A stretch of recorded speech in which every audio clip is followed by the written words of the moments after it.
No matter what kind of society people live in, those societies have narratives.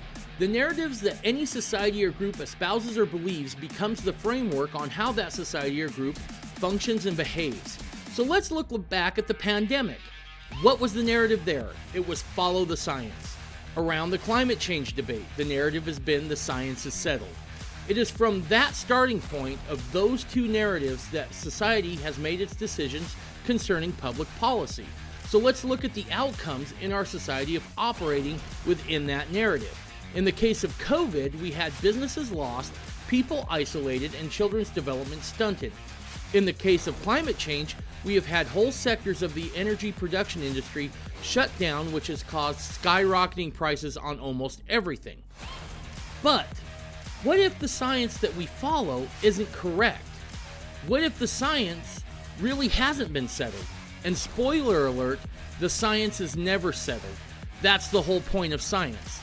Now, as Mormons and believers in the Judeo-Christian tradition, we have been taught that we can't comment on science because we believe in a God. But as Mormons and believers, shouldn't we expect science to work seamlessly hand in hand with our religions? What if I told you it did? On this episode, I have on Russ Barlow. Russ is a man who, along with others, has dedicated a good portion of his life to learning and studying science. The fruit of that study is the universal model. The universal model is a look at science without an agenda. It is based on evidence and experiments that test the current scientific narrative. As I have looked at the universal model, it is hard to poke holes in what it teaches. When you approach the universal model from an honest perspective, what you find is that science and that the revealed Word of God do walk seamlessly together. Throughout my conversation with Russ, my mind was blown several times at what the universal model not only teaches, but how it teaches you to think. Now, I normally don't do this, but you'll want to stick around and tune in a couple of weeks for a follow-up conversation with Russ. It's going to be epic. Also, for this episode, you're going to want to go to the website, MormonRenegade.com. There you'll find the pictures we reference in this episode, as well as a code for 20% off if you choose to buy the Universal Model curriculum. All that's next on this episode of the Mormon Renegade Podcast. So I just want to take a moment to thank you, the listener. When I started this podcast, I wasn't sure if anyone would really listen. Now, to my surprise, this thing has taken on a life of its own. And that's all due to you, the listener, spending your time here with me, and it means a great deal to me. Now, as a husband and father, I'm keenly aware of how important time is. It feels like there's just never enough of it. So when you are spending your time here listening to this podcast, I feel a responsibility to never waste your time. In that spirit, as this podcast has grown, I feel like I need to do you, the listener, justice. I want to continue to produce good content and upgrade the audio quality. That takes better equipment and better software, and that all takes money. Now, I've tried to advertise, but you'd be surprised. There's not a lot of people wanting to advertise on a Mormon Fundamentalist podcast. I know, surprising, right? Now, if you want to help support the podcast, you can do that one of two ways. The first is go over to MormonRenegade.com and hit the donate tab. There you can make a one-time donation, or you can go ahead and set it up to be a monthly recurring donation. Your choice entirely. Now, option number two, because I'm a capitalist, if you want to head on over to MormonRenegade.com, click on the store button, you're going to find that we've got some new swag out. We got some t-shirts, we have a tote, we have cell phone cases, water bottles, coffee cups. We got a bunch of stuff, and more is going to be on the way. So, if you feel like that's something you could do, again, head on over to Mormon Renegade and check all that stuff out. If you're not in that position to do so, I completely understand. We're all squeezed right now with high gas prices and high inflation. So even if you can't, please keep listening and maybe keep the podcast in your prayers so we can continue to grow, produce good content, and better audio quality. Thank you.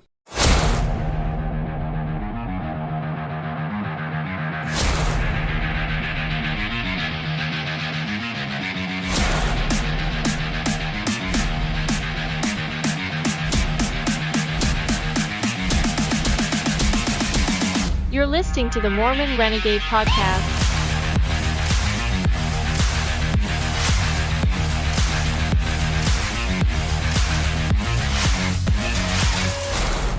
Welcome back to the Mormon Renegade Podcast.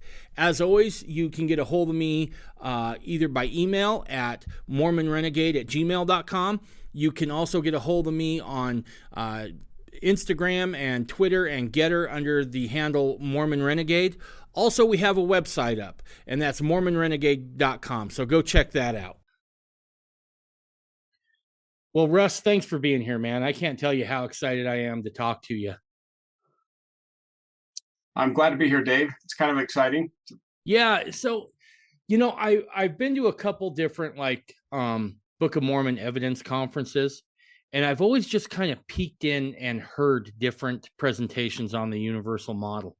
And I was always intrigued because I feel like it's science, but yet it's not just science with a religious twist. It's science. It feels like true science. Like I've never looked at things like that before and felt the spirit. I remember sitting through school as a kid and just hating geology and stuff. I remember I had to take a course in soils in college. And man, I was like, medieval torture was a lot more pleasant than soils class. It would have had to have been. So for the work you do, I think is just so tremendous. Well, I have to tell you that it came about almost accidentally. Now, I've always loved science. When I was a kid, my mom and dad gave me a telescope when I was probably 10 or 12, just a little teeny little 3-inch Tasco telescope. And I froze my butt off outside in the middle of winter looking for stars and looking at Saturn and Jupiter. But I didn't really have any formal teaching. There were no star parties I got to go to. So it was just kind of all by myself. And so science has always been interesting, but mostly in the area of stars and planets and things. And what happened is in the 2000 economic downturn, I'm in the construction industry. And during that time is when the tech bubble burst and there was just kind of this crisis and we thought we'd go out of business. And so in a moment of fear, I decided, oh no, I needed a college degree because nobody would hire me if I lost my job.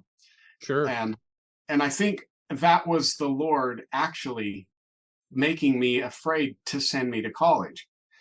And so I went, and one of the courses that was required, it was a science course with a lab. And I thought, I'm not going to take astronomy, even though I really love that. I'm going to take something different. I'm going to take a geology class. And then because I couldn't stand the thought of going through a humanities class, I convinced the professor to let me take concurrently a 400 level archaeology class with my geology class. And so because I was older, he figured I probably had to stay with it enough to go. And so I took those two concurrently. That just blew my doors off. I could not get enough because I was actually experiencing and seeing and understanding things, but I knew nothing about the universal model yet.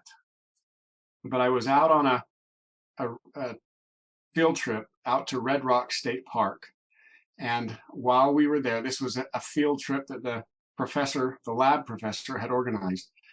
And she was explaining all these different things about sandstone. And then she asked us this question is, how did the red and white sandstone form?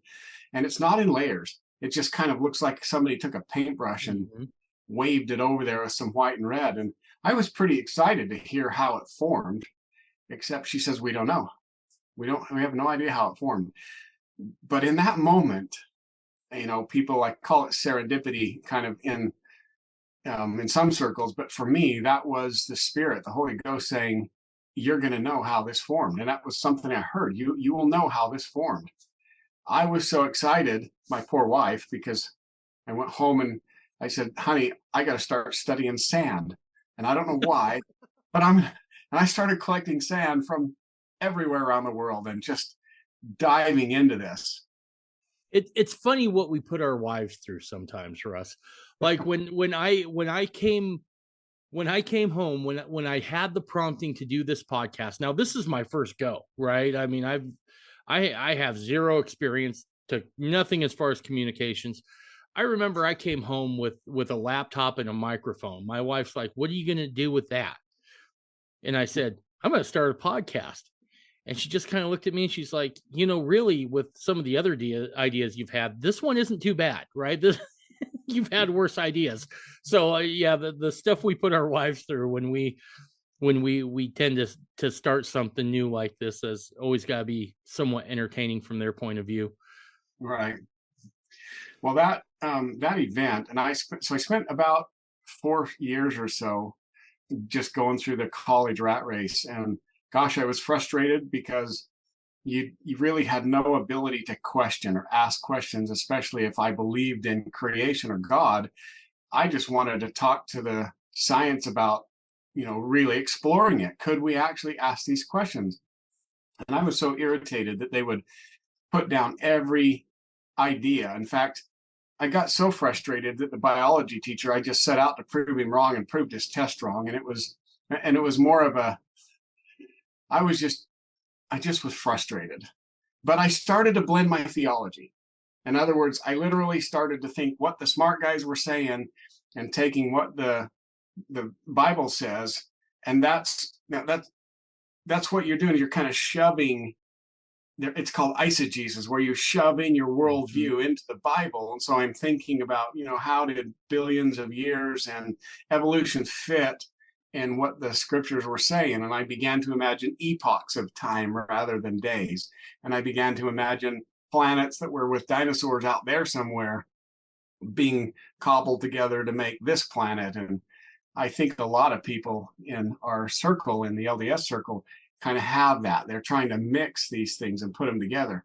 And I got to do that on, maybe you could call it a professional scale, for a while.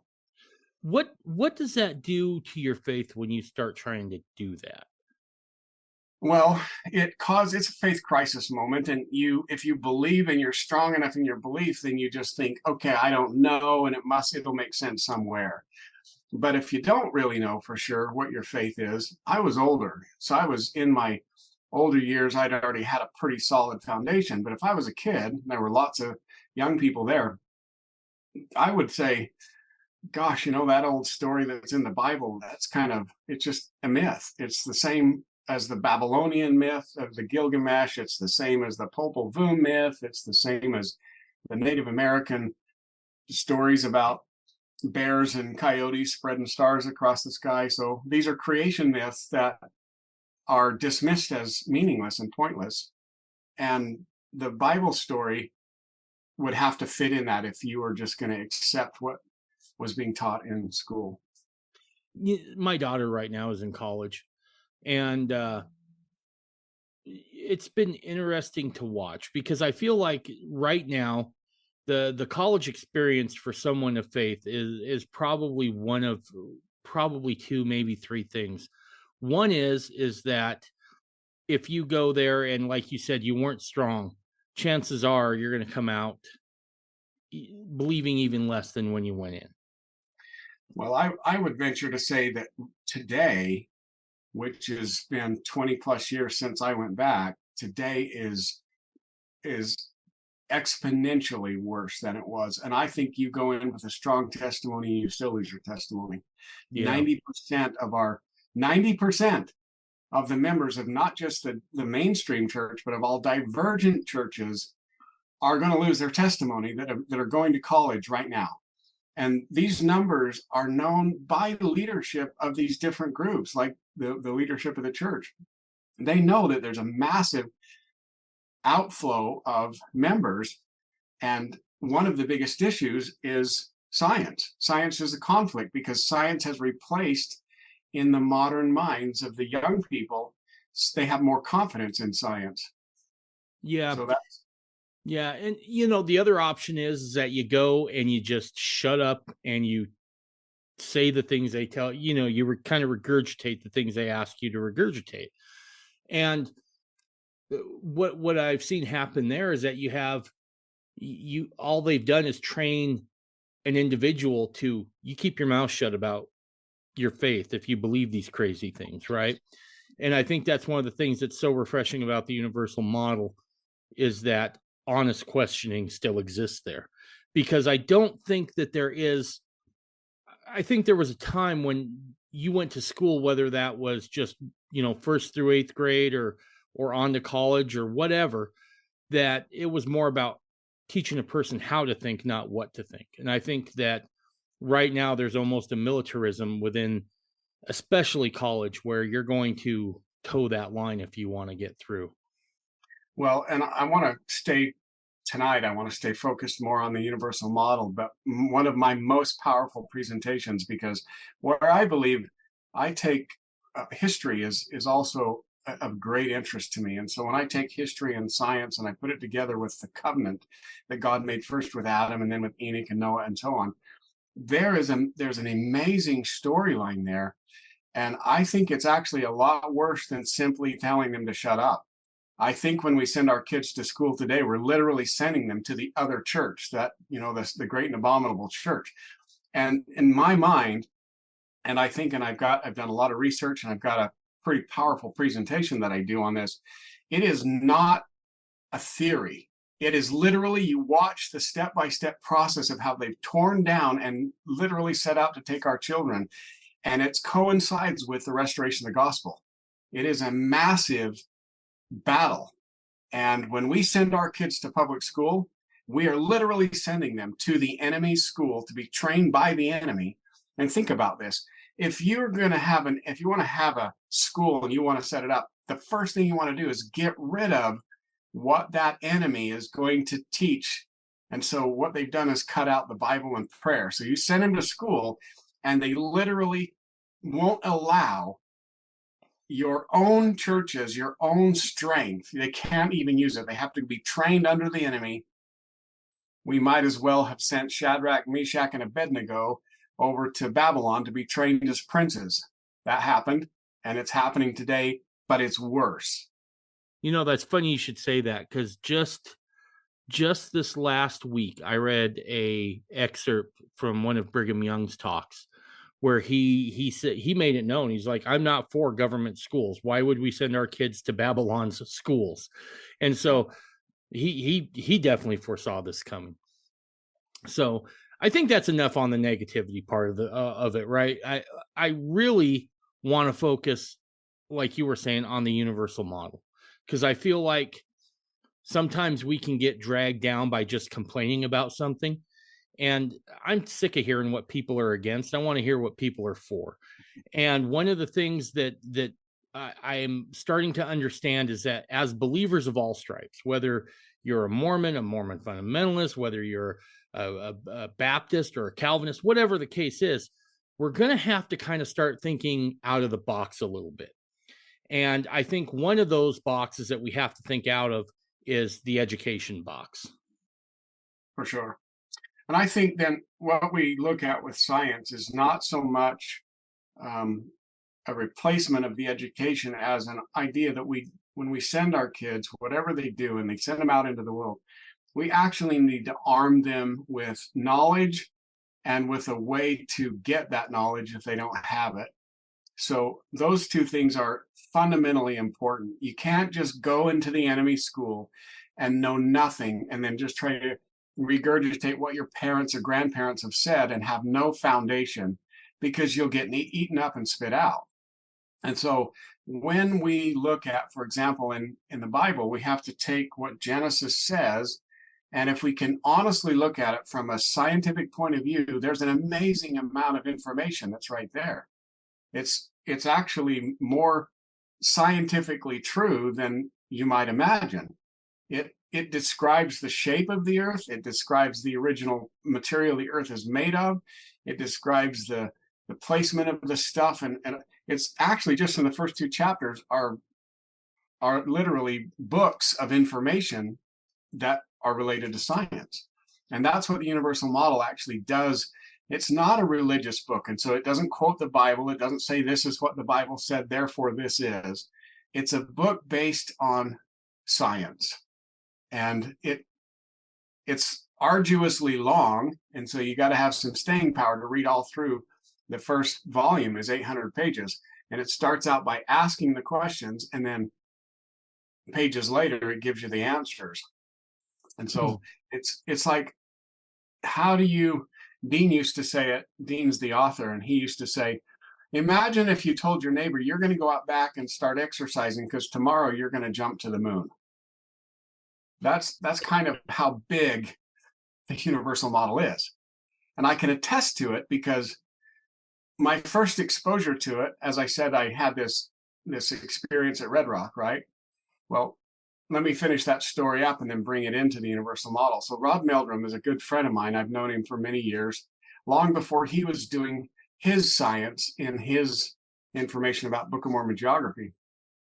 He actually was in the construction industry as a window salesman, and he worked with me. He and I would get together, we'd work in the day, he'd stay at my house at night, and then we'd talk all night. And then later he moved to Utah and worked for our company. So we were really close friends for quite a while. And then we kind of diverged. And this is the same year that I went into college. He actually started doing research for Dean Sessions as the researcher on the universal model. And so for about 4 years, we had no contact with each other as he was learning the universal model side and I'm learning the modern science side.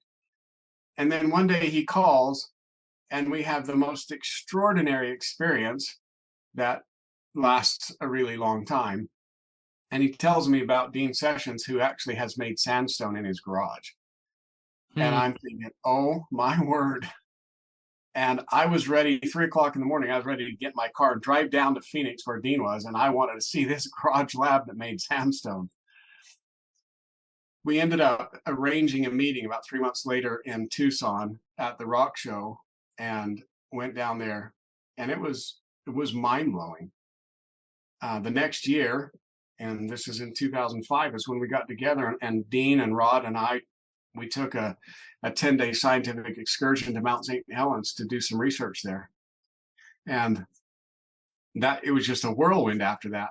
And within 2 years, I was full-time editor. I'm not a professional editor. It was a calling. It was unbelievably spiritual and powerful when Dean and I both had an individual but separate, we had separate experiences that both confirmed that was my job. That ended up being more than 20,000 hours invested in the editing because I would check every single reference that Dean said. And my experience and training in the sciences gave me a very unique perspective because when I took science, I didn't stop with just geology. I ended up taking chemistry and biology and archaeology and environmental science.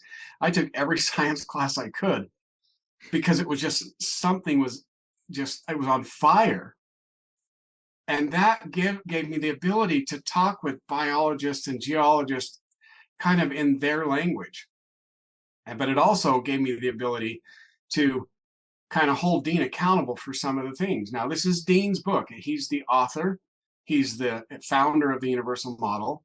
And I'm grateful to him for the work he's done and for his willingness to listen. But there are things in there, and I like to say this all the time, the Universal Model is true, even if it's not correct in everything that it says, because it's made by man. It's not perfect. It's not like this revelation that came down and boom, that's all there is to it.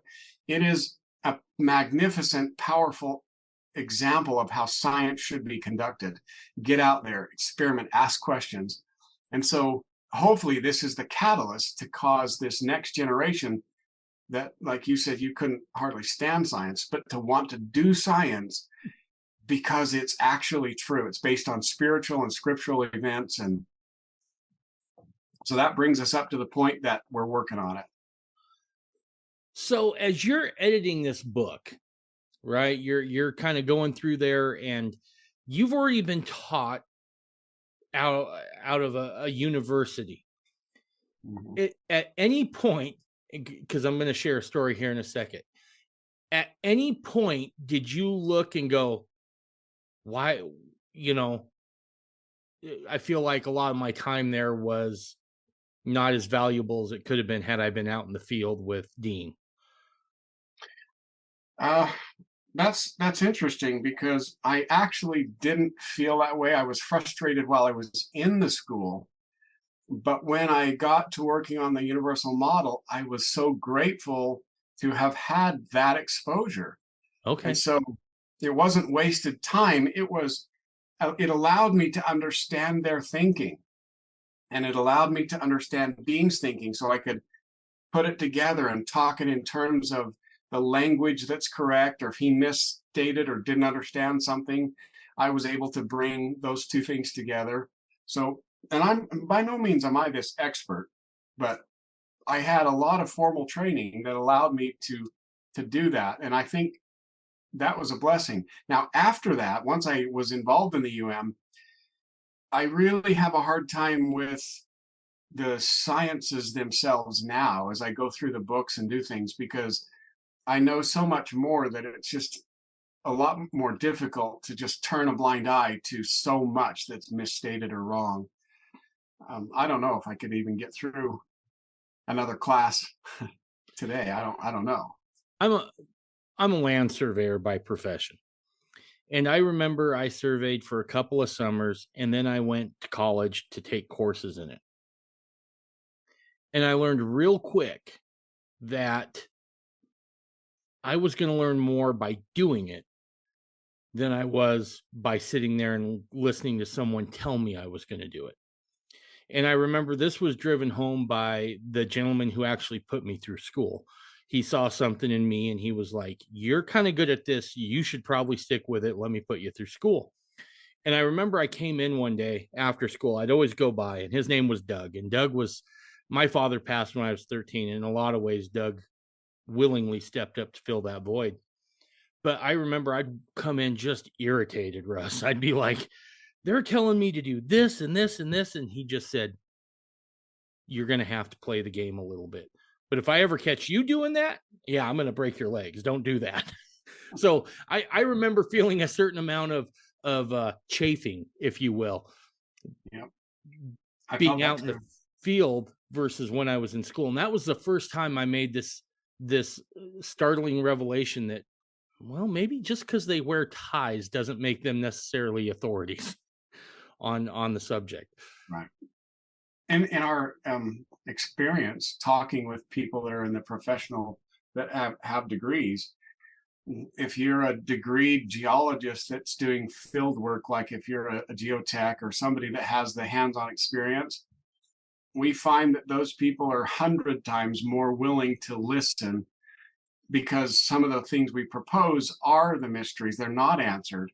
Where we find absolute difficulty, like just a complete stonewalling, is when they're just a professor, or they're somebody that is the teacher and they're kind of trained on philosophy and theory and they've got all of that behind them, but there's not as much field work. That's a big, huge difference in who's willing and has an open mind and is objective about these ideas versus who's not. So yeah, hands-on, I think, is not only a better way to learn, but it's an open-minded way to learn as well. Yeah.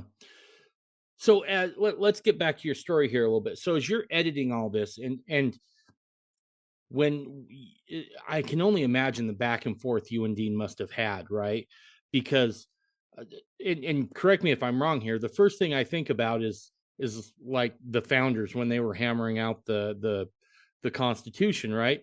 Right. I'm guessing neither of you are weak individuals, and so you're probably butting heads a little bit, even lovingly, right? For sure. So Dean is a driver personality, and I think he has his contrarian ability. This mindset means he's questioning everything, and that comes out pretty caustic in a lot of ways, because you become distrustful of any of these things because you've seen so much of it. And so he came out really negative, and people wouldn't really give him serious suggestions on what to change because he was so bent on this is the way it had to be. And so that was something different with me, as he actually listened. I was probably the only one that could basically tell him he's full of crap on this, and he would listen. And I'd say that with a lot of respect, because I got to see his notes and I got to see how he thought.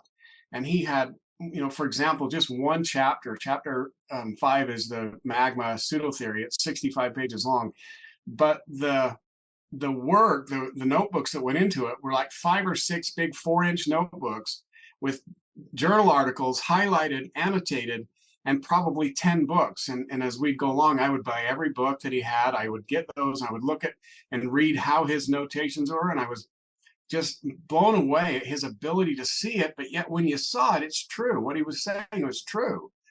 And sometimes, because of my mindset, I had a hard time, and I would have to be patient. And that was something I had to learn with the Lord, is I had to be really patient.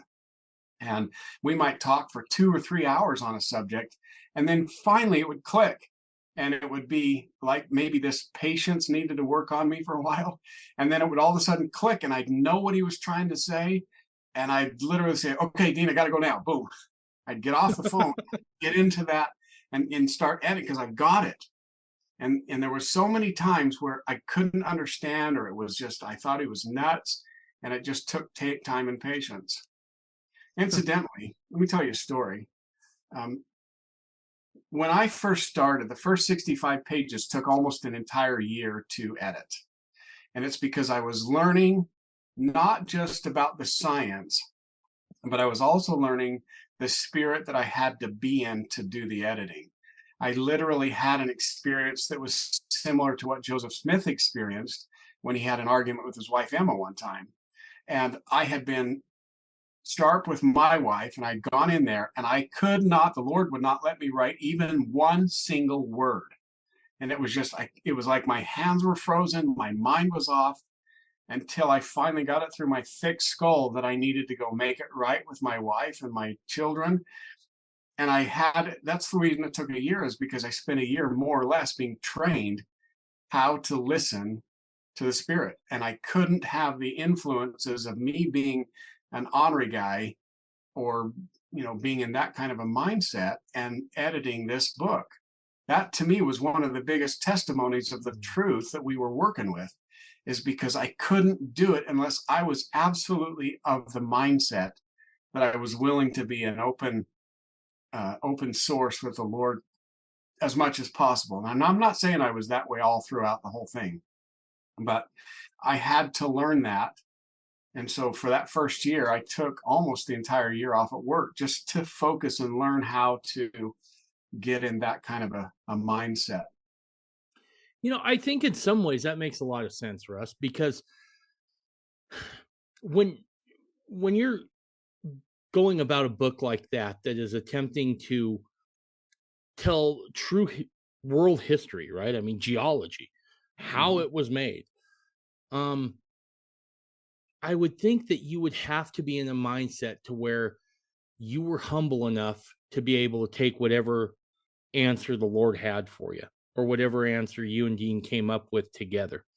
And I suppose I can only speak from my own experience. When I'm fighting with someone, I tend to get pretty prideful, right? And if you're prideful, you're not going to be able to be teachable, and you probably run into problems. So that actually makes a lot of sense. That experience lends a lot of credence to probably the importance of the work you did there with the universal model. There were many other experiences along the way. And I want to read to you a quote. This comes from John Taylor. Now, John Taylor dedicated the Logan Temple in 1884. That's the only temple he dedicated. And when he was there praying in Logan the night before, he was asking the Lord what he should do and how he should dedicate this temple.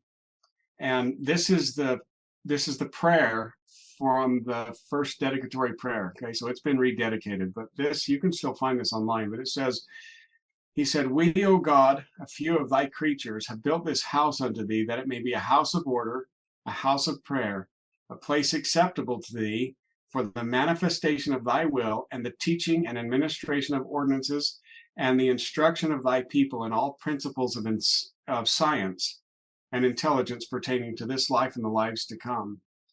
And that was a pretty eye-opening thing to imagine, that the temples were being built for the teaching of scientific principles relating to this life and to the lives to come. So that puts it on a whole different level of what science means, right?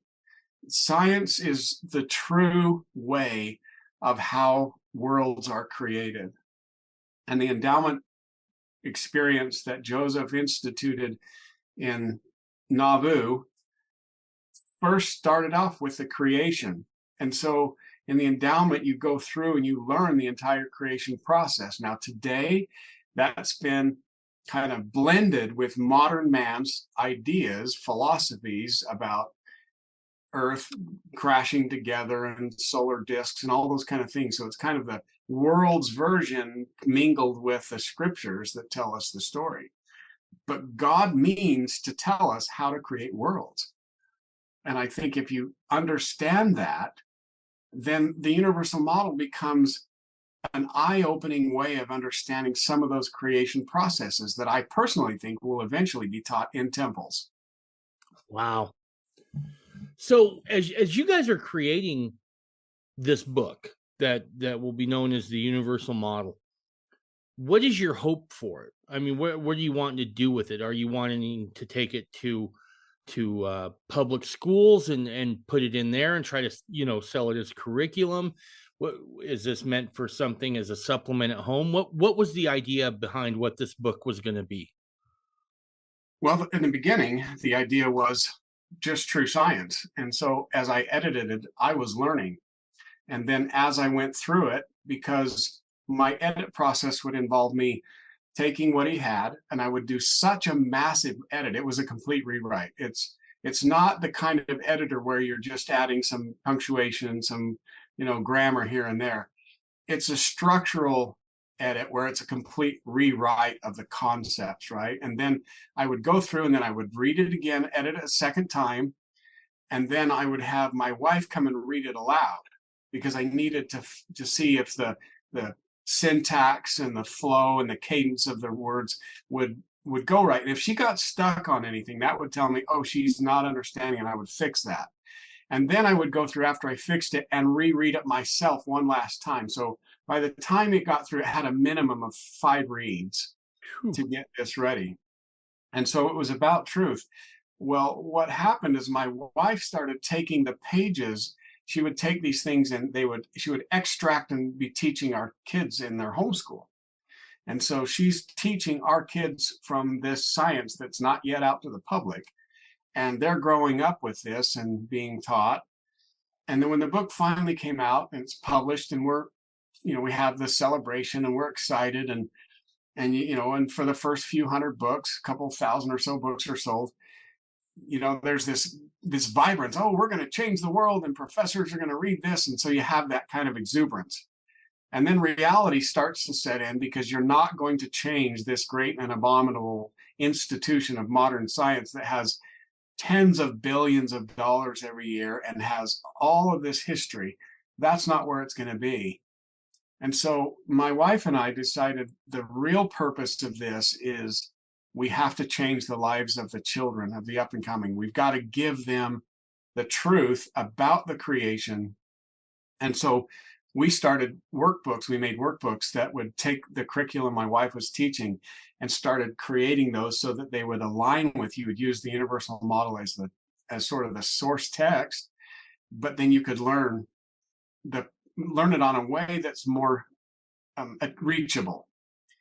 Because it's a pretty big book. It's like I said earlier, it's 800 pages in volume 1, and it's almost the same in volume 2. And so it's a slog for somebody unless they're really interested. But it's so powerful that if you get through some of that, and if you have to, just read the pictures. But it's a powerful text. And we can jump into actually what's in it. Yeah. Because I think your listeners are going to want to know we've been gabbing about all this stuff. What's in it? What's different? That's exactly where I was heading next. We've kind of set the table. Now let's dive into this beautiful steak you've created. So here's one of the first things. It's probably the most important. And if you just get through the first 15 pages and you don't do anything else, it'll be worth every penny you've spent by it. And you can, we'll give your listeners a discount to buy this if they want. But I'm telling you, the first 15 pages actually teach us how to ask questions. That is probably the most important thing that we need to learn in our world today, is how to ask the right questions and how to frame that question and the mindset that we should be in.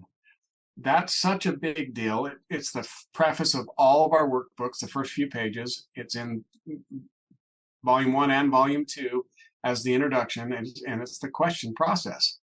So let me just give that to you, break it down roughly. So all questions can basically be grouped into 6 categories of who, what, where, when, why, and how. Okay, I'll go through those slow in a minute. But of those 6, you can group them into 4 groups. 4 of them are tangible things, like who, that's the person, what is a thing, where is a place, and when is time. So we have time and location and person and object, right? Those are knowledge questions that give us knowledge. How and why are intangible, and they're wisdom questions. Now, I realize that this is not a perfect thing. You can move them around a little, but basically, the tangible questions. Now, think about this. In the Garden of Eden, when Adam and Eve are told that they can partake, and actually it's Adam is alone told this, and then he tells it to his wife, but when he's told, you can eat of all the trees of the garden, the fruit of all the trees of the garden except one. What was that one tree? It's the tree of knowledge. Now we add the clarifier of good and evil, and that kind of diminishes what it really said there. Truth, or the tree, is knowledge. Okay, you can partake. When you take that knowledge, you're going to die. You're going to bring death into the world. Well, later on in both the New Testament, Paul gives us a partial a declaration of what truth is, but Joseph Smith receives a revelation that gives us a clear definition when he says, truth is knowledge of things as they are, as they were, and as they are to come. So truth is knowledge. So what was that tree that they partook of? Knowledge, which is truth. So it's really the tree of truth, right? Right. And so what that really breaks down to is that we need to learn the 4 knowledge questions. We need to learn about people, about places, about times, and about locations. As we learn the knowledge, the visceral stuff about how things are made and that, then the Lord gives us the wisdom as to why. So, for example, when Adam is told to sacrifice after he's kicked out of the Garden of Eden, and he's told to sacrifice, and the angel comes and says, why do you offer sacrifice? He says, I know not. Because he didn't have the wisdom as to why that sacrifice was necessary, but he was told how, right? Gotcha. So when Nephi builds the ship, he doesn't ask the Lord, how do I build a ship? He goes to the Lord and says, where do I find the ore to make the tools? He asks a knowledge question. And that's what we need to do. We need to be asking the Lord knowledge questions, and those can be, for example, what does sand look like? Or we're looking at does magma exist, or is it lava? What causes lava? Where does it happen? We know it happens, for example, that earthquakes happen mostly on the Pacific Ring of Fire and Plate boundaries. And we also know that at those locations is where volcanoes, which is melted rock, where it shows up. So why do we think that that's only caused because of this molten stuff in the earth? And the answer is it's friction. Right. And so by asking the knowledge questions, then the Lord can give it to us. He can give us the wisdom of why that matters, why it's important that we know these things. So that's kind of the gist of the first section. The introduction of the book is about how to ask questions, and then a little bit about how we got here, the discoveries and the dark age of science, and that, and that takes us to the first chapter. So those are the first 4 the introductory chapters. I think that's huge, because you expounded upon this idea of asking questions. And I've often said, when you ask the right question, then you get the answer you want. I also had you get the right answer, not just what you want, but you get the right answer. The right answer. Yep. I remember I had a political science professor once who said, if we could get everyone to ask the right questions, there would be politicians who get real nervous real fast. Right. And I think that the same thing goes for the sciences, right? Is that you got to ask the right questions to get the right answers. And if you don't know what you're even asking about, then, or why you're asking about it, I think it'd be hard to come up with those answers. It takes a little bit of time and effort to learn how to frame your questions properly, because it's so often when something bad happens, we want to say, why is this happening to me? Or how am I supposed to fix this problem? That's our immediate knee-jerk reaction, is to ask the hows and the whys, rather than to reevaluate. I'm here. Where do I go next? What do I do? Who do I talk to? Right? These are things that if we can just focus on getting the knowledge and putting things in order and working through it, then the wisdom will come. So knowledge and wisdom, huge, huge, huge. And there's actually called the learning process that it's laid out in the first few chapters of the Universal Model. It actually lays out that learning process. And it teaches something about that attitude too, about questioning whether we're skeptical or partial or biased, those things too. We need to learn to be objective. And that means question everything with an open mind. Question with an open mind, being objective about what's the options, what can we think of out there that's different, or just that in some ways is pretty revolutionary, right? Because I don't think that what we're seeing now coming out is necessarily that idea of questioning with boldness, right? We're getting a lot of, well, we've done the science for you. Now it's your job to sit there and partake in all of this that's happened before. And it really takes those questions, that you talked about, out of the equation. Sure. And as I understand it, the science is never really settled. I mean, you're always questioning to some extent, and that's good and healthy, is it not? Well, especially man science, because we don't know. Now, ultimately, God is the absolute truth.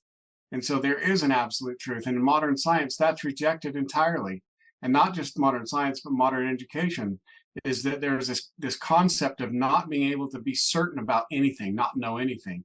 And that's in philosophical circles, that's even taken to, do I really exist, or am I just a figment of my imagination? And am I imagining that I'm having this conversation with Dave in my mind, and in reality, I'm nothing more than just that, a figment of my imagination?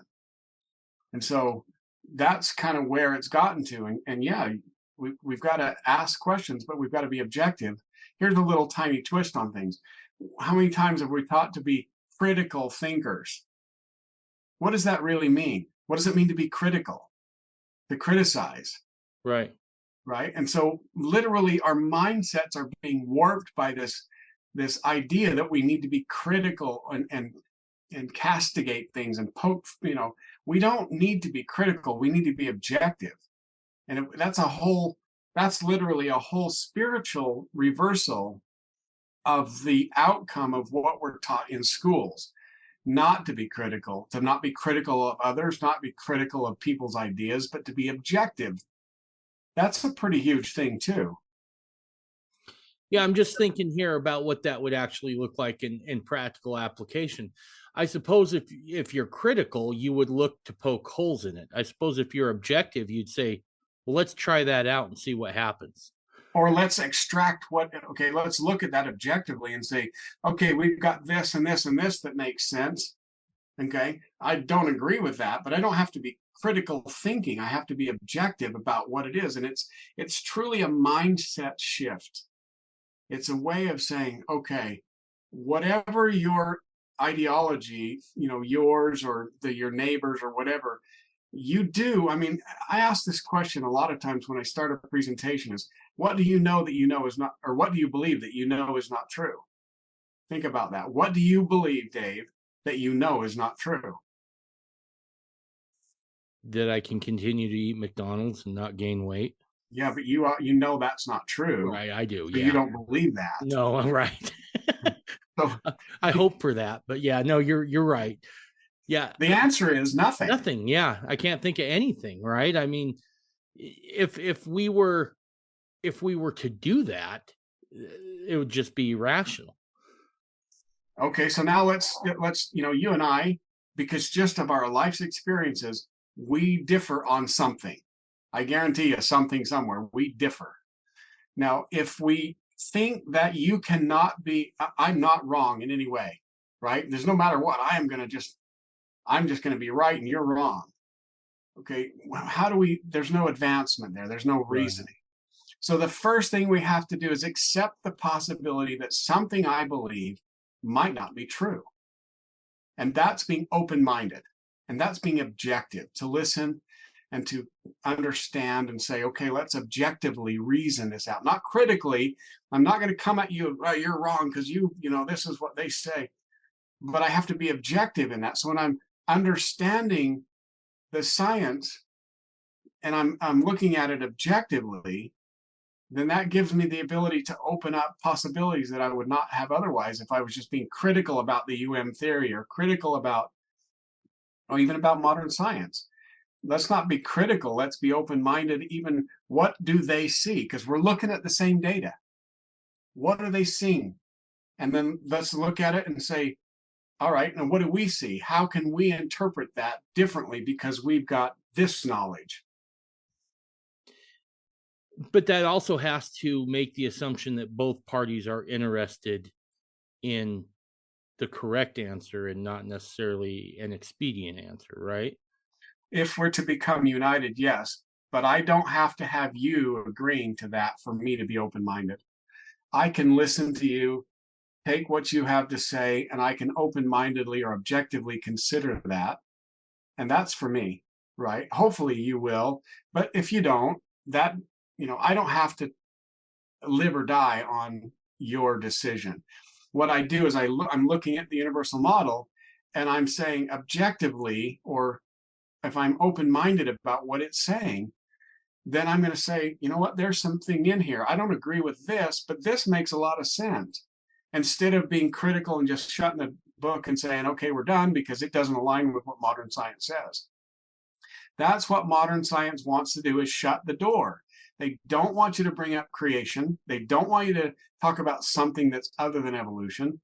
They literally will cut you off at the, they cut your legs right off. You can't do it. They won't even allow it in and have a discussion about it. And so if we can be objective and we can consider these things, then I think we can come together in some kind of unity. Right. That's great. What else is in the book? Well, it's the science itself. So the big thing is the Earth is a hot molten Earth according to modern science. And the universal model says it's water. Okay, so let's dive in a little bit about what modern science says. So and correct me if I'm wrong here, because you are well versed both in the universal model as well as in modern science, so to speak. Mm-hmm. There's this idea that there is a molten core at the center of the Earth. Right. And that thing kind of spins as well. And then there's kind of crusts and layers on top of that. Is that correct? That's right. Okay. So let's start with where that idea came from. Okay. In the late 1700s, this is during the Scottish Enlightenment. By the way, whenever you hear the word enlightenment, that means is that we're shifting from God to humanist thinking.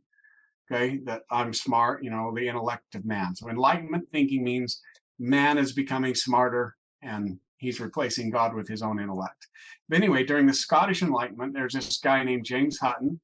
He's an atheist who lives in Scotland in the late 1700s, and he publishes his paper called Theory of Geology in 1784. And the geologists accept pretty much his theories about the Earth, and he says it was incalculably old and hot at its center. He didn't have the makeup yet of the Earth. So he publishes this, but it kind of just falls on deaf ears, and it goes away for about 40 years or so, and he dies. And then a British geologist, Charles Lyell, picks that work up and publishes Principles of Geology. And when he does, he includes James Hutton's ideas about the Earth being incalculably old, and he coins this term called uniformitarianism, meaning that we look at the way events are happening now, and they've always happened that way. He completely discredits any catastrophism, which include the flood. Anyway, this book is published in January of 1830. So it is the most important book in the sciences that shifts the whole modern science viewpoint that the Earth is incalculably old, and eventually that'll be billions, but we'll get to that later on. Okay, and it's hot at its core. It's so popular, it's repented 12 times. The very next year, it's given as a gift to Charles Darwin as he gets on board. He's 22 years old. He gets on board the HMS Beagle, and it opens his mind to the Earth's time, which makes evolution possible. So this book, published in 1830, is the moment. That's when the whole of modern science changes its ideas about the hot molten Earth that is incalculably old. And so later on, what we see in our textbooks today is that you've got a nickel iron core, and it's surrounded by a molten, it spins inside this kind of molten, and then go further out as semi-molten, and then you've got the crust on it. Now, that's a super simplified description, and the crust is pretty thin. So crust is on average about 125,000 feet. It's thinner in the ocean, thicker in the continents, but this crust is pretty thin, and everything else is either molten or semi-molten down to this core. Now, why they think that is that the surface rocks are like granites, the silicates most common, and they have a weight of 2.7 grams per cubic centimeter. What that means is it's kind of a lightweight. Imagine picking up a piece of pumice or maybe a pine cone, right? And so a pine cone has this much weight. And then they think, well, the mass of the Earth must be this, and so we've got to have something heavier in the middle to equal it all out. And so the pine cone is the lightweight stuff, and then the solid log is the heavy stuff. Well, that heavy stuff is the nickel iron core. And so they've assumed that that's how this has to be made up, because they have to come up with something heavy enough to answer the weight of the Earth. And that's how they come up with the idea of a nickel iron core. Was there ever any pushback on this theory? I mean, did anyone ever say, "Wait, let's slow our roll for a second. Let's see if we can't experiment"? In the 1700s, there was a debate between a group called the Plutonists and the Neptunists. And the Plutonists believed that the Earth was molten in the middle. That's James Hutton and his ideas. And the Neptunists, believed that the Earth was formed in water, like the Bible says. So for years, that was the accepted creation format, is that things were formed in water, that Noah's flood created all the layers. That was pretty well accepted for hundreds of years until this change. But there are some questions that couldn't be answered, that they just couldn't satisfactorily answer, and that is how granites at the Cape of South Africa got shaped. They couldn't answer where the heat comes from that powers the volcanoes. So those things, because they couldn't answer them, eventually fell to the idea that the Earth is a hot molten planet, because they saw lava and this melted rock that's coming out of volcanoes has to come from somewhere, and so they just assumed it must be this hot molten Earth that's coming up from underneath. So in the volume 2 of the there's a table that kind of talks about all the different ways that we as humans have determined the age of the Earth.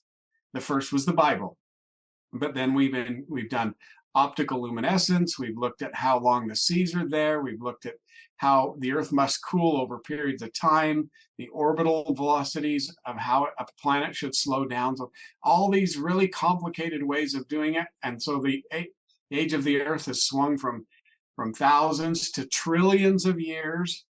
And now it's kind of back at 4.54 billion years. That's the latest modern science. And I'll talk about how they think that in a little bit. But what they think is that the inside of the Earth is radioactive, and radioactivity is keeping the crust melted. And keeping the insides melted of the Earth. So it's radioactive that's done that. But one of the questions we ask in the universal model is, if the inside of the Earth is radioactive and lava comes out and flows out on the surface, like we see pretty much anywhere. You're in Idaho, right? I think. I'm in Utah now. Yeah. Utah. Okay, so you've got the in southern Utah, in Delta, there's lava flows. In Idaho, there's lava flows everywhere. How many times have you seen a lava flow with a sign posted on it that says radioactive lava flow? Never. And that's a question I was going to ask. If that core was radioactive, and again, I'm not a physicist, so, but the half-life on radiation is pretty long, right? It depends on the product, but if it's uranium, then yeah, it's 4.5 billion. Radioactive uranium is 4.5 billion years. That's the half-life. Carbon-14 is 5,720. Strontium, uranium, all these different. They have all these different half-lives, right? But the bottom line is that radioactive lava should be present if radioactivity is melting the rock. But here's this kind of circular reasoning that makes no sense.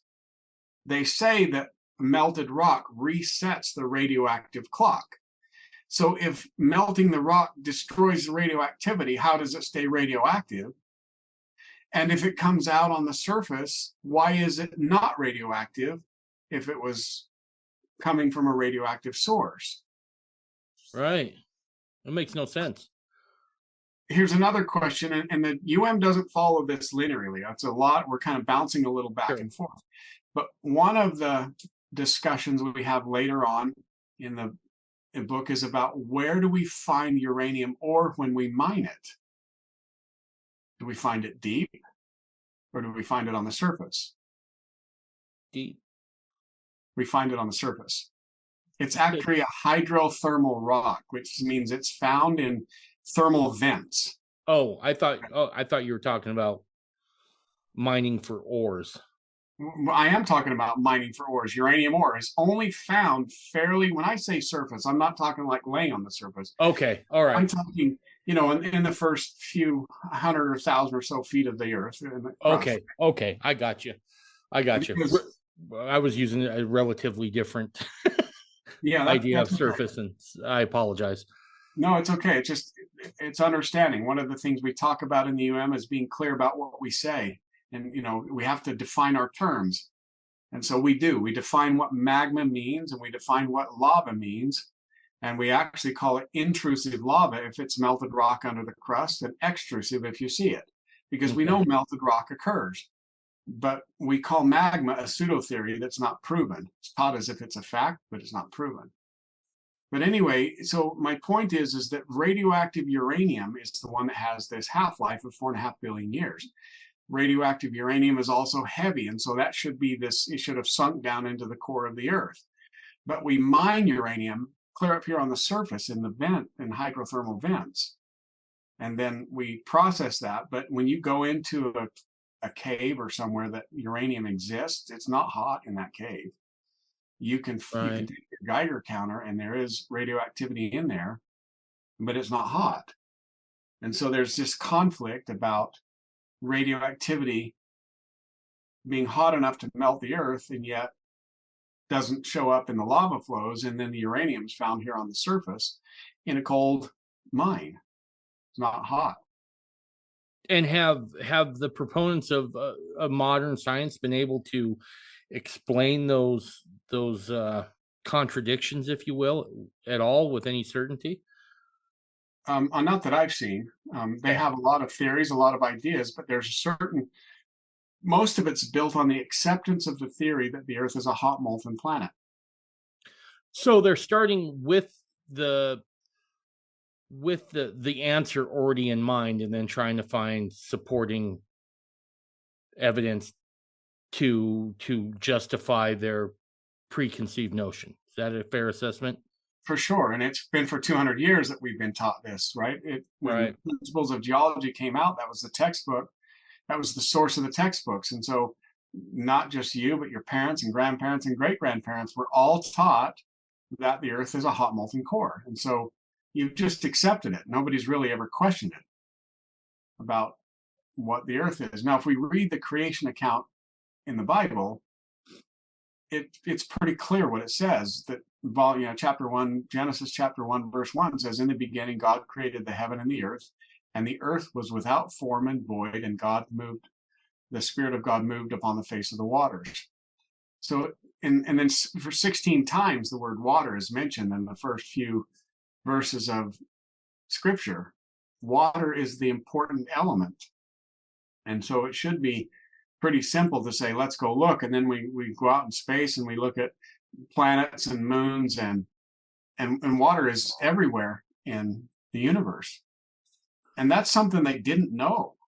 For example, you've probably seen Hubble telescope pictures, right? Everybody's seen those beautiful pictures. Well, just shortly after the Hubble, they sent up another satellite called the SOHO satellite. It was designed to go stare at the sun, and because they wanted to study the sun. When they sent it up there and they opened the hood, the lens, it was blurry. Now, when they first sent the Hubble up, they had ground the lens on the Hubble, actually ground the mirror wrong. And so it was out of focus, and it was basically $1 billion mistake. And so they came up with a solution that they actually created a corrective lens, and then they sent the space shuttle up and they installed the lens on the Hubble that returned it to functioning, and that was like, yahoo, we saved the day, right? Well, shortly after the Hubble problem, the SOHO satellite was also blurry, and it was like just a double whammy that NASA had really just fumbled again. But in the process, the alignment gyros things had been, and as they aligned the telescope directly with the sun, it actually cleared up, and they realized that what was making it foggy was water vapor on the lens, not the ground, not the lens ground wrong. What that means is that 1 million miles out in space, there was water that was able to condensate, just like in your shower mirror, it condensated on the lens of this satellite. Liquid water 1 million miles out into space. Yeah, because I'm just trying to wrap my mind around that for a second, because whether it's because of a movie or maybe something I was taught, I always thought that if there was water in space, it was supposed to freeze instantly, right? Well, it's more than 300 degrees below zero, but why it doesn't freeze is there's no pressure, because there's no overlying atmosphere. Okay. And so just like on the Earth at sea level, water will change from liquid to gas at 100 degrees Celsius at sea level. But as you go up in elevation, then the temperature is lower and lower and lower. So it'll turn to gas, at 97, 95, 94. So the higher you go, the more that it will turn to gas at a lower pressure. And if you get out in space, there is no pressure. And so that water can turn into a gas, and then it condensated on the lens of that telescope, of that satellite. Wow. So there was another event that happened. A guy named Charles Towns, he invented what's called a maser. Now, that was kind of the precursor to the laser. But the maser was a device to look out into space and actually look at these masers, these signal emitters. And so they had time on the radio telescope. They proved their concept, and they said, well, we still have some time. What can we do? And they tuned it to the water line, because it was pretty close to what they were doing. They tuned the telescope, and then they turned it to the Orion star cloud. Now, for those that don't know, the Orion star cloud is one of the most beautiful things in the sky that you can see through a telescope.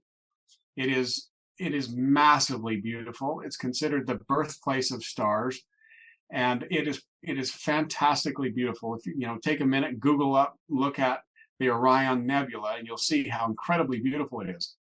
So he turns the radio telescope to here, and all of a sudden the water line is so powerful that when they published their article, they said it must be raining in Orion, because there's so much water in the Orion star cloud. Wow. Which again is something you don't hear, right? I mean, even now, it's not something that's widely talked about. Not at all. Now let's go through the planets. This is from NASA. This is from space scientists, so it's not something that just says. This is actually what they say, is that there was water on Mercury, probably 1 trillion tons of water. There was an ocean on Venus that covered the entire surface of Venus at one time. The Mars Hydro Valley has a canyon that makes the Grand Canyon look like a tiny little creek, and it's a hydro valley. They call it the Mars Hydro Valley because they know the whole thing was shaped by water. Elon Musk said one of the most important discoveries in the last 25 years is the discovery that there's water ice on Mars, and it's actually there's an extraordinary amount of water ice on Mars at the poles, like 60%. So it's pretty high. Jupiter has the atmospheres of Jupiter are water, they're hydro atmospheres. Saturn has it. The rings of Saturn are ice. The moon, one of the moons around Saturn, Enceladus, actually has a hydro fountain that is spewing water out hundreds and hundreds of miles into space. And the Cassini spacecraft, when it looped around it, flew through it to see what it was, and it's water. And so this moon, this hydro moon, is literally spewing water out into space that's orbiting Saturn. So all of these planets and most of the moons are all water planets, water bodies, water moons, hydro moons, we call them in the UM. Huh. See, water is everywhere. Well, and now, okay, so I'm just thinking out loud here. If that's NASA's finding, now you have to say that it seems to be every other planet in our solar system is made up of water except ours. Well, there you go. Now, there's a good question to ask. Why don't they ask that question? Because it creates the problem that the Earth isn't a water planet. And if the Earth is a water planet, all of a sudden the Bible starts having some truth. And we can't have that. Yeah. So here, let me ask you a question, Dave. Where's the last place you would imagine water? Last place in the whole, everything that you've ever done. You mean on Earth or just anywhere? Yeah, anywhere. Well, we know it's all over space now. We know that most of the planets are. I would say that maybe someplace with absolutely no water. I'd say the Sahara. Can you let me share screen? Yeah. You have to go to your security and allow me to share it. Okay, give me just 1 second here.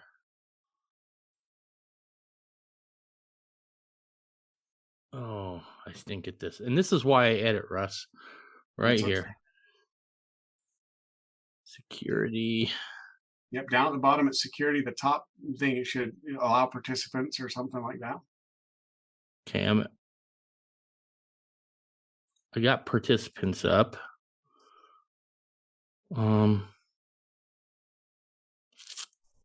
It's under the security tab. And I think it's the very top choice on the security tab that says.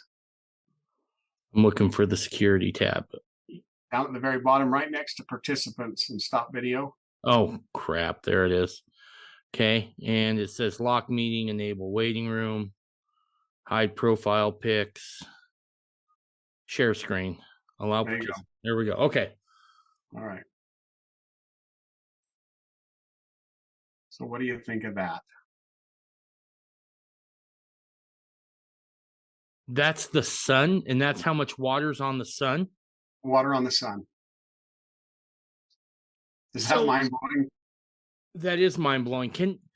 Would you be opposed to sending me a picture of this slide so I can include it in the show notes? Sure. I'll send that after we're done. Okay. Right now it's kind of the layout of a slideshow. So it's a PowerPoint. I'll get rid of these lines. You're good. Okay, so now I'm going to ask a real stupid question. And look, I warned you up front. I wasn't a science guy to start, right? In some ways, I'm still not. But I find myself getting more curious. How does water not boil off and become vapor on the sun? Okay, now you're asking some questions, but you need to rephrase that question. You ask a how question. Can you rephrase that at all? I'm going to give you kind of putting you on the hot seat for your audience, right? How do you change that question to a knowledge question? Why doesn't water? Okay, I'm screwing this up, and I know I'm screwing this up. That's So bear okay. with me. But the thing is everybody needs to realize that getting in this mindset doesn't just happen naturally. You have to take some time to think about that, right? And so you might ask, so water is on the sun, right? What process would allow water to exist on the sun? Okay. All right. Okay. And then you might, well, let's talk about the sun and some of the crazy things about the sun. For example, the surface of the sun's about 5,000 degrees Kelvin, but a million, if you go out here to this out, the corona out here, you see my Right. arrow, it's 1,000,000 degrees. How is it hotter away from the source? Gosh, it makes no sense.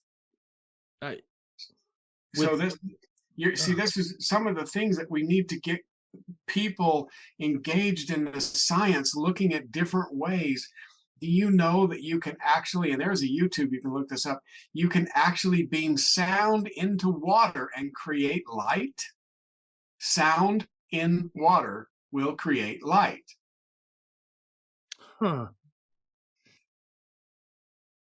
So what's the process for that? Well,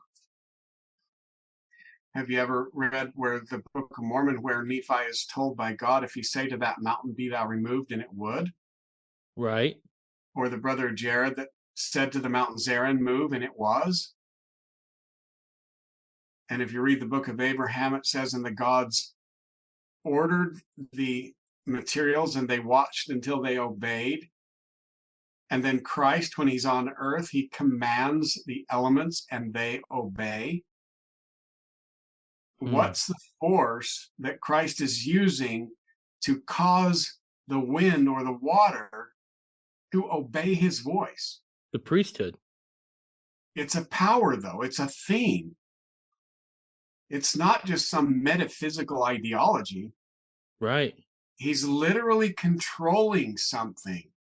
He's commanding something and it's responding. The voice of his word is causing things to change. Oh, okay. Now, the science behind that is beyond our reach. But the questions that we can ask about water on the sun should cause us to ask other questions like, is the sun really producing light because of radioactivity? Is it really a hydrogen-hydrogen burn, which is what they say, two hydrogen atoms are being fused together to create deuterium or heavy hydrogen on its way to becoming helium? This process that's happening. Wow. But I want to just kind of pause from the water to get away from the sun because, that was kind of produce this idea that you can see there's water everywhere, right? And I Right. want to come back to this question right here, that water is in rocks, in all rocks on the earth. So we've gone through the solar system. We've got water on the planets. We've got water on the sun. We've got water in the star cloud in Orion. We've got water in intrastellar space between 1,000,000 miles out. So we've established that there's water everywhere. Then let's come back to Earth and let's look at water in the rocks on the Earth. That piece of obsidian right there has those two. That's a 10 milliliter shot glass. That's approximately how much water is in that rock. And if that water were extracted, it would look like that pumice. Whoa. So is this something that we've always known, that water was in obsidian? Not at all. We know it now because if you heat the obsidian up, it will pop, because the water, when liquid water changes to a gas, it goes through that phase change, it expands 1,700 times. So like 1 gallon of water would expand to 1,700 gallons of steam. Okay. There's an enormous amount of pressure that's built up in that process of changing. So when you have a campfire and you get some rocks and you put them around the campfire, and you'll notice sometimes they pop, Right. that's because there's water in that rock.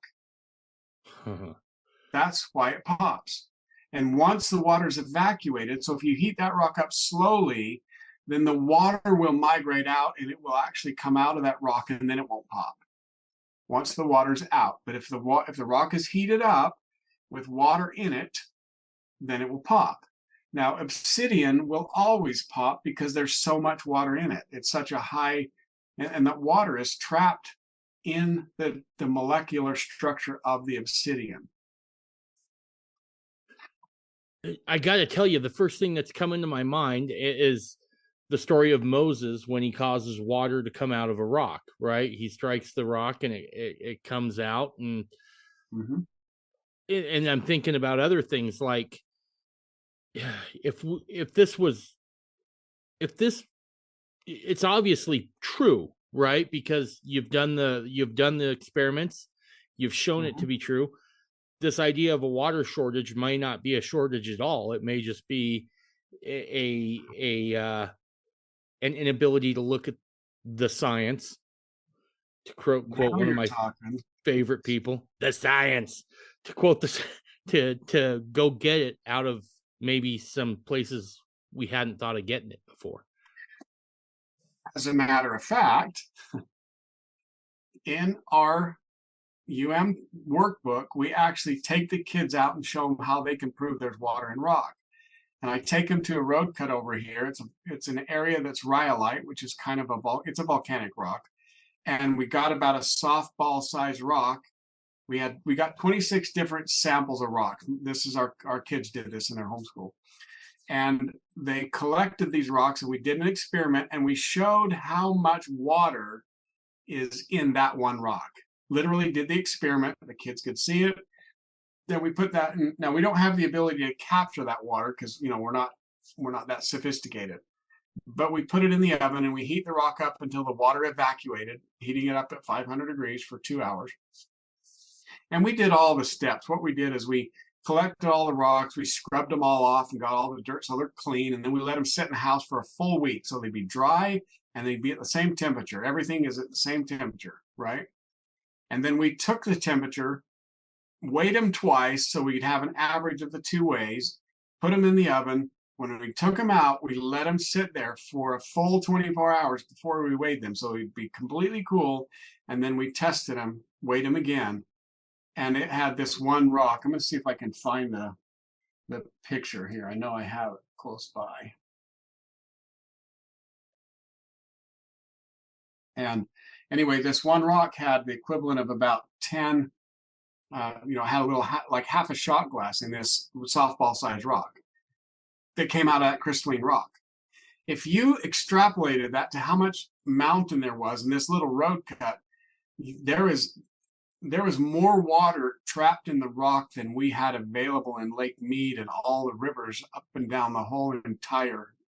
Okay, this is real science that we could find a way to do. And there's a guy named Mark Burr who owns Primary Water Resources. Actually, he doesn't own it; he's a partner in it. And they're doing that. They're looking for crystalline, and they call it primary water because they're looking for water in not normal sources. He didn't know anything about the until when he found out about it. It was like mind-blowing because that was the science behind what they were trying to find that they had detected.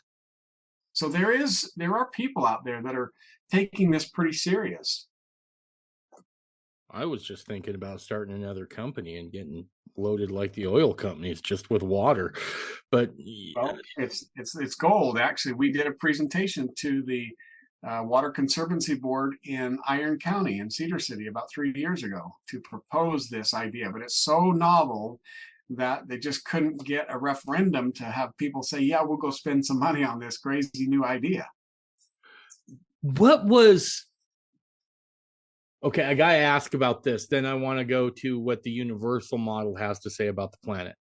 But I'm fascinated with this idea of you giving this presentation to an elected board, right, out there in Iron County. Did they look at you like you were crazy? What was their take on it after you were done? Well, there were some pretty serious interests because we didn't just talk theory. We had actually gone out and done some seismic profiles in Czech Cliffs in Iron County where we Mark Burr actually set up these little seismic things, and they would read this. There's another company in Utah called Willow Stick, and they trace groundwater using electrical currents and the magnetic and the signature on water.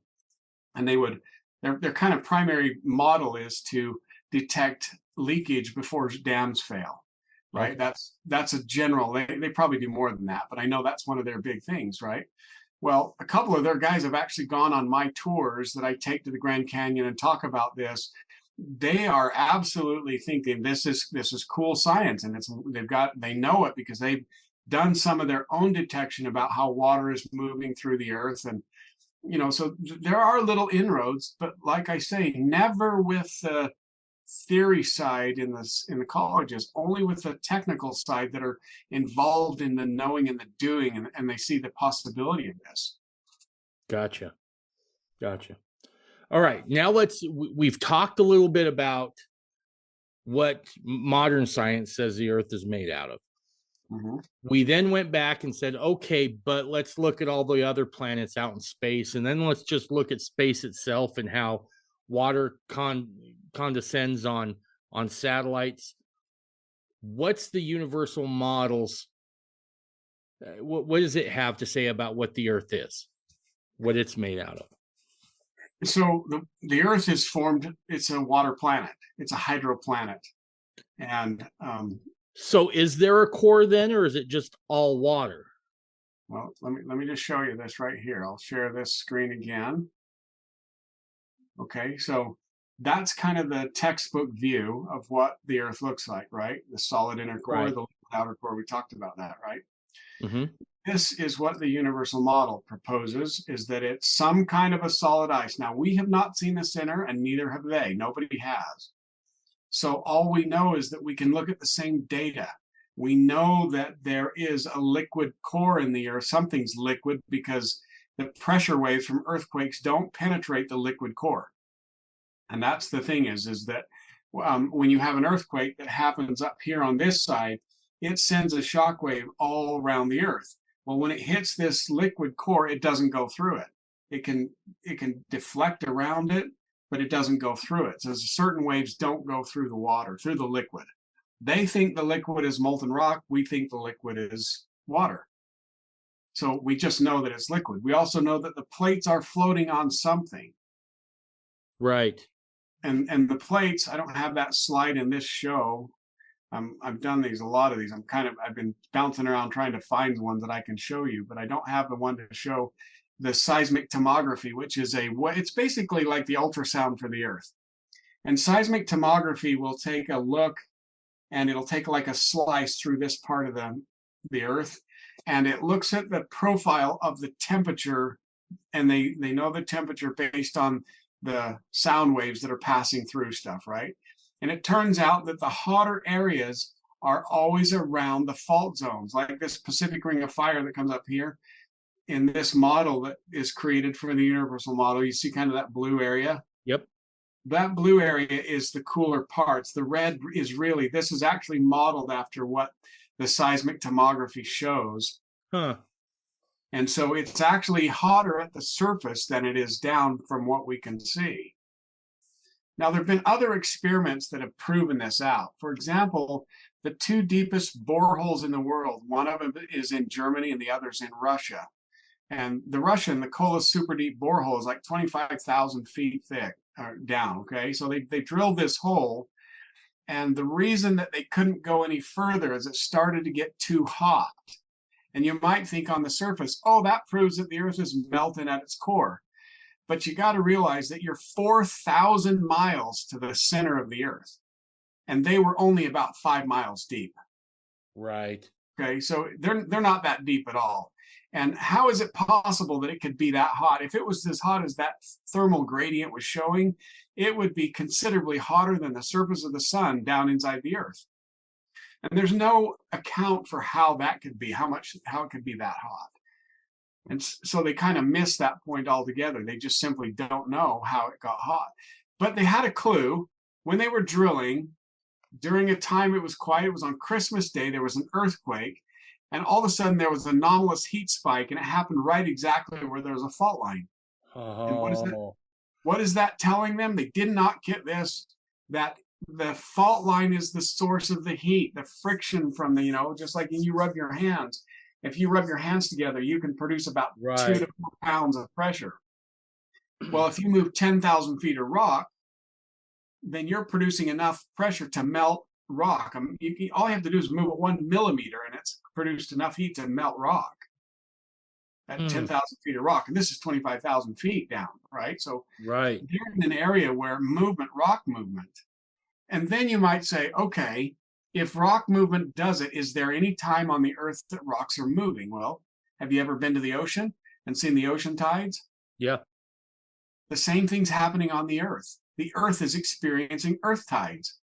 The earth is going up and down about 8 inches or so average twice a day. So as the earth's crust is going up and down, it's so subtle that you don't feel it or see it, but it's going up and down every day, and it's creating heat because of the frictional movement of all that rock moving. There's an enormous amount of latent heat that's built up without any earthquakes, just simply because the earth is moving. I can attest to that because as a surveyor, we use GPS, and we have to have certain, we call them geoids, and they help to kind of take out some of that wiggle, so to speak. Exactly, because it's not that big of a deal. 8 inches isn't that big of a deal until you're trying to be precise on a survey, right? Right. And and it wants to get down to the fraction of an inch. And so they kind of, you talk about, I'm sure you've heard this all the time, you have these geodesic survey marker points, and they're supposedly these fixed points, but they're not. They actually, there has to be a little bit of an algorithm built in to be able, because it's moving. The earth is constantly moving little tiny bits. Well, sometimes little tiny bits. I mean, you can go to Yellowstone, and survey markers you've put in there will get pushed all the way out. The same with Alaska. Alaska has the same effect, only because of the permafrost and that sort of thing. It'll push great big iron pipes right out of the ground. Yeah, that's so fascinating, isn't it? And that's because the earth itself is an oblate sphere. In other words, it's like egg-shaped. And what's shaping that is the moon. As it's going around the earth, it's kind of dragging the earth with it. And as it does that, it causes the earth's crust to flex. And when that does, it heats the earth's crust up. Okay. And so go ahead. One of the things that comes of that, not only are you building up heat, but you're building up electricity. Right. How's that for cool? So let me ask you this. If the earth is heaving up 8 inches up and down every day, why don't we experience, and I'm just, forgive the question, my simple mind here, why aren't we seeing more cracks in concrete? Why aren't we seeing more cracks in asphalt? Well, because 8 inches is, in the scheme of things, 8 inches is nothing. It's so small that it was undetected for hundreds of years. They only barely detected that in the last 20 years.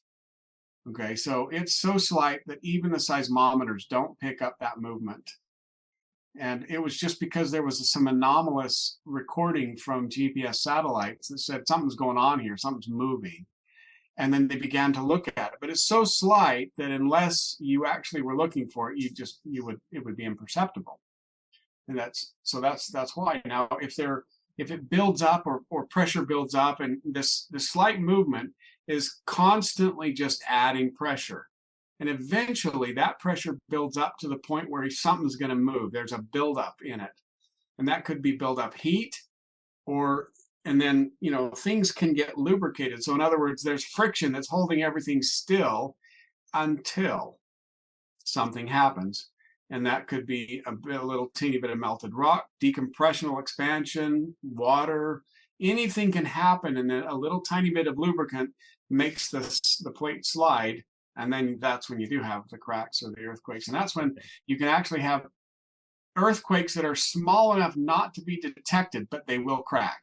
They'll crack sidewalks, and they Gotcha. Okay. Okay. Nope, that makes sense.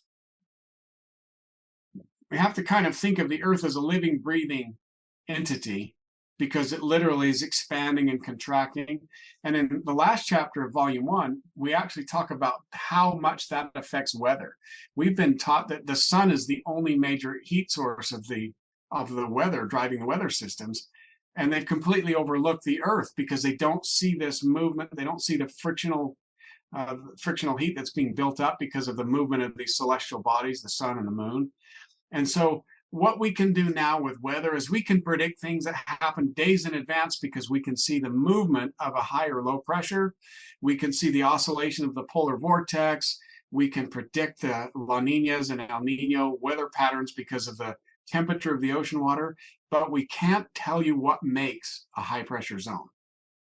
We can't tell you why a low pressure forms. We can tell you what happens when it does, like tornadoes and things, but we can't tell you what actually makes it form.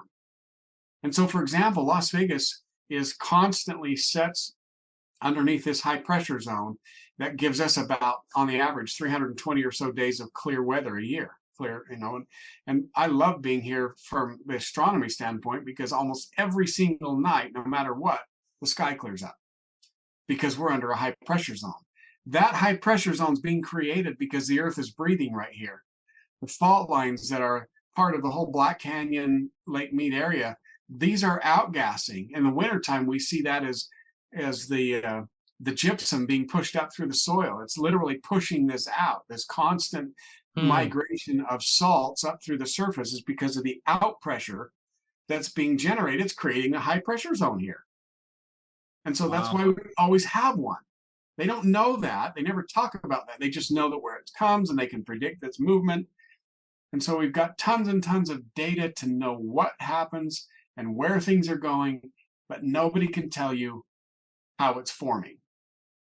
Wow. And it's because we're not studying the water planet as a water planet. Okay, let me ask you another question. Again, simple mind here. What about global warming? Is it really happening? 2, are we doing it? Or is this a product of the Earth's natural, as you were saying, friction? Well, that's a pretty loaded subject. So let me answer it in a couple of ways. Okay. Number one, if we just look at the data, we see the same thing everybody else does. And what do we see? We see that temperatures on average are rising. We see that storms are increasing in ferocity and in frequency. We're seeing things like the Mississippi River running dry, and we see these kind of things. But what we also see is that this is a cyclical process that has happened for hundreds of thousands of years. So in one way, in the 1970s, it's just 50 years ago, the whole fear was global cooling. And the Earth was on its way into the next ice age. And that's because, everything was getting cold. And now all of a sudden we've swung the other way. And so we've reached the point where our insanity has brought us to where we think cow farts are creating this problem. And this is just, it's absurd. Right. Now, one single volcanic eruption puts more CO2 in the air than all of the cars in the United States driving for a full year. And then here's the other, if you think it's just follow the money. If you think about the great lie of electric cars, right? And I'm sure that you've already explored this idea. Yeah. First of all, we expend enormous amounts of resources and energy to produce the ores and the iron and the lithium and all the rare earth elements to make the batteries. And then we still have to build coal-fired or oil-fired power plants to produce the electricity to charge them. And even if we want to go green and we have the windmills doing it, every windmill takes a 55-gallon drum of oil to lubricate it on a regular basis. And so, and the whole building of it, fiberglass structure and the steel structure, requires enormous amounts of electrical energy generated by regular traditional methods. I hate the use of the word fossil fuel. That whole concept came because Rockefeller wanted to create an idea of scarcity. Right. He literally marketed it as a fossil fuel to make it seem like, oh, there were dinosaurs.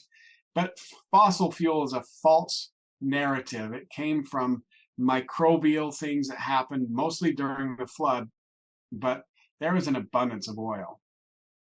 And so it's just it's a scarcity lie to think that that's the answer. We've already proven that we can scrub the emissions from coal-fired power plants and from oil-fired power plants to clean the air. We already know that we can do that. So it's just it's a total false narrative to think that we have to go supposedly green. In reality, that's just about shifting money. Yeah. No, and the quote you made about the volcanoes was the one I was going to bring up, right? As I kind of just did my cursory, in looking at it, right? And again, I've obviously proven on this podcast I'm not the sharpest tool in the shed, and so if a guy like me can look and see, hey, there's more CO2 coming out of one eruption than anything man has ever made. It just doesn't seem to hold water that in 100 years of since the Industrial Revolution that we've managed to screw it up as bad as what they say we have. So I want to, before you cut me off here, and I know you're getting close to doing that, I want to kind of set the stage for part 2 of this universal model. Okay. We've talked about how water is in rocks and how what that really means, but I want to share something with you again. I'm going to put the screen back up here. This is actually an experiment where we took this quartz right here. See, it says before growing. Yeah. In 24 hours, this is what that quartz crystal looked like. Wow. Okay, so this is a 1-day growth. This is another version of that. And so we've learned how to make quartz crystals. We've learned how to make sandstone. And then when we start asking questions about what is a fossil is a rock that started out as wood or as bone and then was replaced with silica. And modern science thinks that takes 65 million years or so. We've produced petrified wood in 2 days. This is like one experiment that changes the world. Bones, silicified bones, can be created really fast. Because correct me if I'm wrong, that kind of starts to upset the idea of carbon dating as well, right? Well, carbon dating, if we talk a little bit about that for just a minute. So carbon dating means that you date radioactive carbon, which is carbon-14. Now, the most common carbon is just regular carbon-12. That's when you have carbon-12 in your body. Carbon dioxide when you exhale it. Limestone has carbonate, the carbon molecules in it. Your car produces hydrocarbon fuels produce, so carbon's like in everything. All living things have carbon. We're carbon-based life forms. You've heard that probably, right? Yeah. So carbon is throughout the whole system. Well, a tiny fraction of the carbon, we're talking about less than 1%, is carbon-14, which is not stable. And so carbon-14 isn't stable and is eventually going to break down. And the concept of half-life means that if I start out with a pound of stuff, in a certain amount of time, I'm going to have half a pound. How long does it take that pound to become half a pound? Or how long does it take this unstable carbon-14 to break down into its daughter elements of, I don't remember actually what they are right now, but into the daughter elements that's not carbon-14, right? So carbon-14 is a dating method that they know that 5,720 years is the half-life of carbon-14. So the first thing you have to do is make an assumption about how carbon-14 is actually created. And then you have to make an assumption of how much carbon-14 was in the system a long time ago, because none of us were around more than 5,720 years ago, right? So we have to extrapolate that. And especially if you go back half another 3, 4, 5 versions of 5,720 years, and it becomes this incrementally impossible small amount. It's almost non-existent, right? So the whole idea of carbon-14 is you're dating this tiny amount of carbon and you're trying to extrapolate its date. But in volume 2, we actually did, we have an article in there by a woman who dated 2 Norway rats, right? They were euthanized, so they were living, captured in the same general area. They were euthanized, and they sent them off to 2 different labs to get carbon dating. When they came back, one of them was about 1,600 years old. The other one died 280 years in the future. Okay, so Sorry. These are rats that they did genetic analysis to know that they were like in the same kind of family, the same maybe brother sister, I don't know, but they send these off.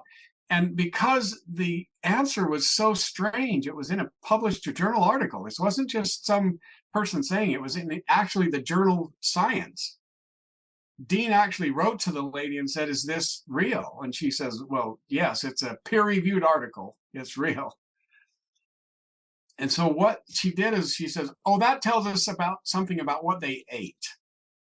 So the carbon-14 dating isn't really that accurate. But there can be uses for it because it's a relative dating system, which means if we have other things that we can corroborate it to, and they call that calibrating the radiometric clock, right? Mm-hmm. And so there are some times where that's a useful tool because there's other known things that you can date to. So if you do have like maybe some leftover, some ash from a fire pit or a tree or some other thing that's carbon, it still has to be carbon based, then maybe you can date approximate dating. But as to the idea that you can date something more than 20 or 30,000 years old is just completely silly to think that. So carbon, when a log turns into a piece of petrified wood, there's no carbon in it. So fossils cannot be dated directly by any radiometric dating. Fossils can never be dated. Doesn't matter if it's a dinosaur bone, petrified tree, shark tooth. They cannot be dated, so they can only infer the dating by the layer that it's found in. And you also can't date sedimentary rock because sedimentary rock is other rock that's just been laid and you don't know how old they are when that happened. So 100% of all dinosaur bones are always found in flood type sediment. And you can't date those. You can't date the bone or the sediment. So you have to infer it by way over there was a volcanic eruption or over here. So there's things that they do, but they're always inferred. And never can you carbon date a dinosaur bone or petrified wood. Wow. I've often wondered about that because they always go back to that with a certain level of with a level of certainty that allows them to have like an authority position. And I've often wondered, is it really that reliable? It doesn't sound like it is. No, I think like I say, there is relative things that you can use. For example, if you're trying to date and you're trying to figure out and where somebody lived in Mississippi, and you're looking, where did they live? Were they older than this one? I think there's some value in that. But when you start applying radiometric dating to other things, like the Hawaiian Islands, for example, or to meteorites, we come up with the Earth being 4.5 billion years old because they studied the Arizona crater. I don't think we should get into that tonight. We can do this on a part 2 because that's a whole story in itself. Yeah. The Arizona meteor crater is not really caused by a meteorite, but it's the study of that crater that created the date of 4.5 billion years old because they teased some lead isotopes that they assumed were the daughter products of radioactive uranium. Wow. So it's just fascinating to me to think how we literally built this whole system out of nothing. And modern science believes basically that's what the Big Bang is. The Big Bang is a universe that came from nothing. Right. So not only does their theory of creation come from nothing, but the foundation of what they teach is really that great and spacious building that has no foundation. It's floating in the air. They have no foundation for so much of what they're putting out there. It's built on somebody's ideas some generations ago, and nobody questions those fundamentals. And when you do, you basically get mocked and scoffed at. Gotcha. Yeah, no, you're 100% right.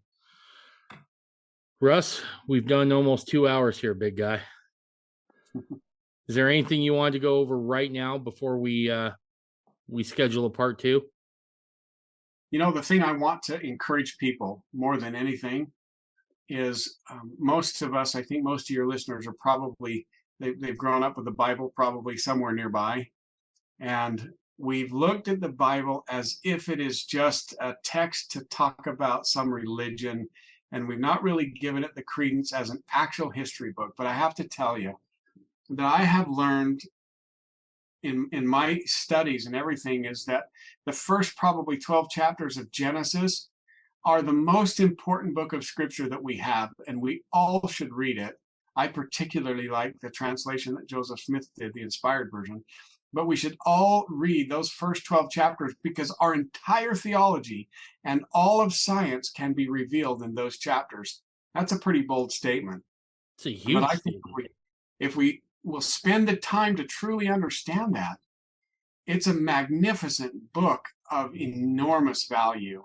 And I just want to kind of leave maybe with my testimony that the Bible, that especially the book of Genesis, should be the foundation of our learning and should be the foundation of what we do, not to take our worldview and shove it in, but to take what it says and then go out and learn the science and truly do the experiments to see how magnificent that single book is and how important it is in our life. That's beautiful. All right. If someone wants to grab the universal model, where do they go? Go to truthseekersfoundation.com and I'll get you a link. We have a landing page. I think it's Science, but I'll get you a landing page. And when I send that picture over to you, okay, I'll include the link on there. But truthseekersfoundation.com is kind of all of our stuff, our tours, our books, our workbooks. And then maybe next time we can kind of jump into a little bit of the workbook and how to bring that into geography and in your own body. We'll talk about the life in the human body and how the universal model is a way of teaching to your kids the truth about how their bodies are functioning and what's going on inside their bodies. Dude, that sounds awesome. I can't wait. Stick around because I want to get you scheduled before you leave. All right. Yep. All right. Russ, you're awesome. That was awesome. You took a guy who hates science and I couldn't stop asking questions. So that's, if you never do anything else, you can say, I think I taught Dave Sanders something, and somewhere there'll be a science teacher completely irritated that I had in high school. So good for you, man. All right. Bye, everybody.